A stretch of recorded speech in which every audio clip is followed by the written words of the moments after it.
Bismillahirrahmanirrahim. Assalamualaikum warahmatullahi wabarakatuh. Selamat pagi, salam sejahtera bagi kita sekalian. Jumpa lagi dengan Aang Munawar yang selalu memberikan inspirasi tanpa konspirasi. Nah, hari ini hari Jumat Barokah. Ya, saya datang ke tempat pengolahan sampah Reduce, Reuse, Recycle TPS 3R Kelurahan Bantarjati. Ternyata masih di lingkungan perumahan kami di Bantarjati ini. Nah, hari ini saya ditemani adanya Kang Nana, Kang Oji, ya. Jadi hari ini kita akan membahas bagaimana mengolah sampah berupa apa? Sampah-sampah organik yang berhubungan dengan daun-daunan ya di jalan, di mana yang tidak termanfaatkan. Ini sangat bagus sekali pada saat hari ini para petani mengeluh ternyata harga pupuk terus mahal. Kemudian inilah solusinya agar supaya para petani bisa terus memberikan makanan terhadap tanamannya dengan pupuk-pupuk organik ini. Nah, sebelum saya lanjutkan melihat proses pembuatan kompos di TPS 3R Bantarjati ini, saya sampaikan bahwa video ini atas permintaan beberapa teman petani yang mengeluhkan harga pupuk yang terus meningkat seperti halnya di negara lainnya. Sebenarnya pupuk organik dan hayati yang dihasilkan oleh Pusat Penelitian Lingkup PT RPN diantaranya Bionensis, Biosilak, Glowgreen adalah produk yang telah teruji yang harganya terjangkau oleh petani. Namun demikian, berbagai limbah kebun, daun kering, batang pisang, rumputan, ilalang sebagai gulma itu bisa dimanfaatkan untuk bahan baku kompos yang dapat dibuat di kebun sehingga mengurangi ongkos angkut yang waktunya bisa dipanen dalam waktu 1 bulan. Dengan membuat kotak persegi ukuran 1 kali 1 kali 1 meter yang sebaiknya gunakan terpal agar lindi yang dihasilkan dalam proses pembuatan kompos ini bisa ditampung sebagai POC, pupuk organik cair. Dan setiap 20 cm tumpukan sampah diberikan kotoran hewan dan mikroorganisme lokal.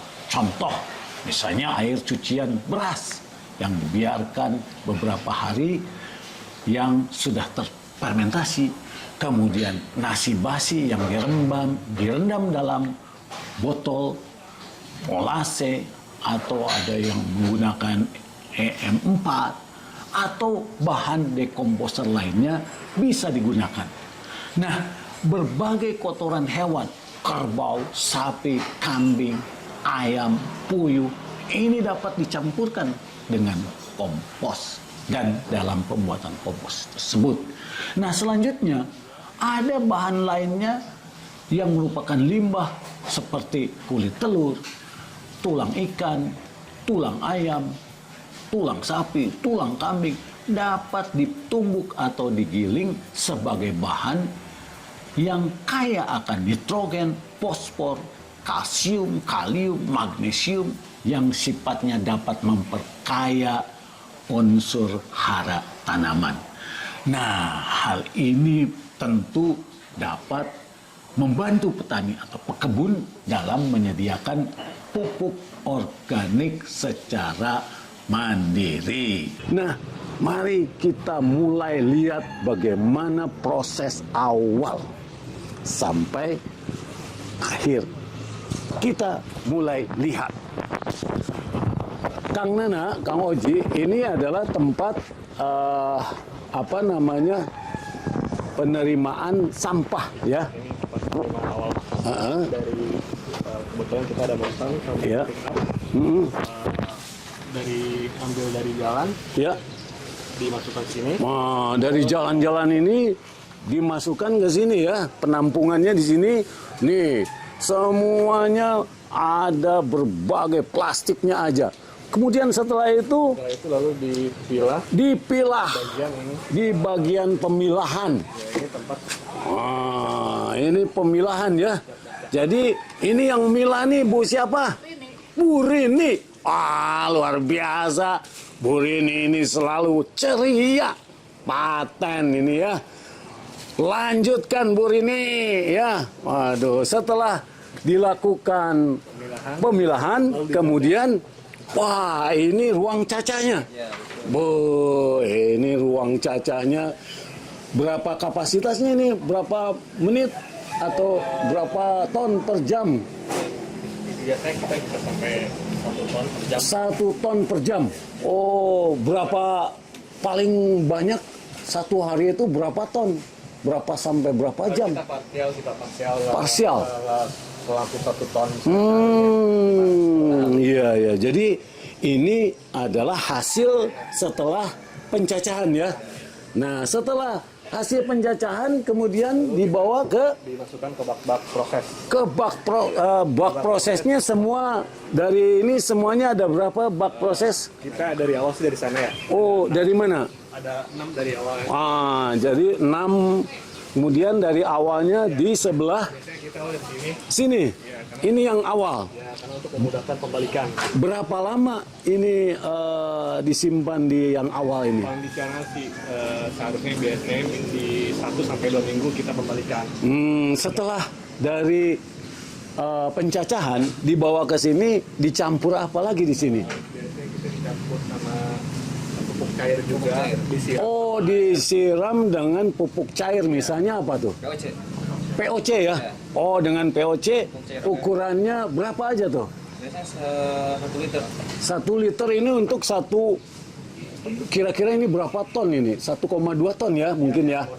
Nah, ini jadi 1,2 ton kira-kira dengan menggunakan 1 liter POC.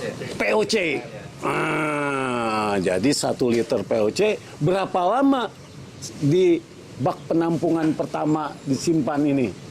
Biasanya kita 1 sampai 2 minggu, setelah itu kembali. 1 sampai 2 minggu. Setelah itu kembalikan. Dibalikan. Sering Oh, jadi sering dibalik tiap ini. Kenapa harus dibalik? karena untuk prosesnya biar merata. Oh, prosesnya biar merata. Tetapi ini harus nampaknya harus lembab terus ya. Nah, kemudian ini sampai berapa lama selesai akan menjadi kompos? Kurang lebih 3 bulan. Kurang lebih 3 Kurang bulan. lebih 3 bulan. 3 bulan? Waduh, lama juga ya 3 bulan mah. Waduh. Hasilnya maksimal. Iya, oh jadi 3 bulan itu hasilnya maksimum. Ini udah berapa lama ini? Ini dari 30 Agustus. 30 Agustus. Sekarang 2 Desember ya. Nah, Nah, ini mau proses pemanenan, Pak. oh ini proses pemanenan. Tempatnya juga. Oh iya, jadi karena butuh tempat ya. Jadi kalau ini udah jadi nih. Udah. Udah jadi nih saudara-saudara sekalian. Jadi ini kan berarti September, Oktober, November 3 bulan benar? Iya. Ya. Iya. Nah, Iya. setelah dari sini kemudian dikarung-karungin. Enggak, kita ada proses pengayakan. Oh, setelah selesai 3 bulan di sini, lanjutnya ini ada Pak Aceh, ya. Waduh, lanjutnya adalah pengayakan. Ya, ini ada tempat untuk melakukan pengayakan ya. Luar biasa. Tapi saya berpikir kalau misalnya ini 3 bulan berarti sampah-sampah ya, sampah-sampah yang ada itu bagaimana ya? Kalau misalnya datang kemudian bagaimana tuh? Makanya kita prosesnya diputar. Oh, Nunggu harus 3 bulan baru dipanen, enggak? Kita putar terus aja. diputar Kita terus. kuat aja yang di luar yang spesifik. Ya ya ya. Yang jelas tiap hari itu bisa muter ya. Putar ya. Jangan ada sampai yang tersendat terhenti lah. Iya, jadi saya lihat ada 6 bak untuk pengomposan, ya. Kemudian ada 1 bak besar untuk penampungan, kemudian 1 bak untuk melakukan pemilahan, 1 bak untuk pencacahan, ya. Nah, kemudian setelah selesai masuk ke dalam pengayakan. Setelah pengayakan ini apalagi dilakukan? Dicampur sama kita Mixing. Oh, dicampur dengan sekam bakar. sekam bakar, ya. Jadi dicampur dengan sekam bakar. Kemudian juga ada Ini kotoran hewan. kotoran hewannya, ada kotoran hewannya, ada kambing, sapi juga ada, ya. Oh, ini supaya meningkatkan unsur haranya, ya. Kesuburan tanah juga. Kesuburan tanah juga. Oh iya. Nah, ini jadi luar biasa apa yang dilakukan oleh TPS 3R Bantarjati ini, sehingga lingkungan terus bersih, ya, dan juga berkesinambungan. Nah, inilah yang kita melihat bahwa apa yang dilakukan oleh Pemkot, kemudian masyarakat, ya, yang bahu-membahu untuk melakukan pemanfaatan sampah untuk meningkatkan nilai tambah, sehingga akhirnya adalah tempat penampungan sampah Kota Bogor di Galuga ini tidak terbebani dengan jumlah sampah yang besar.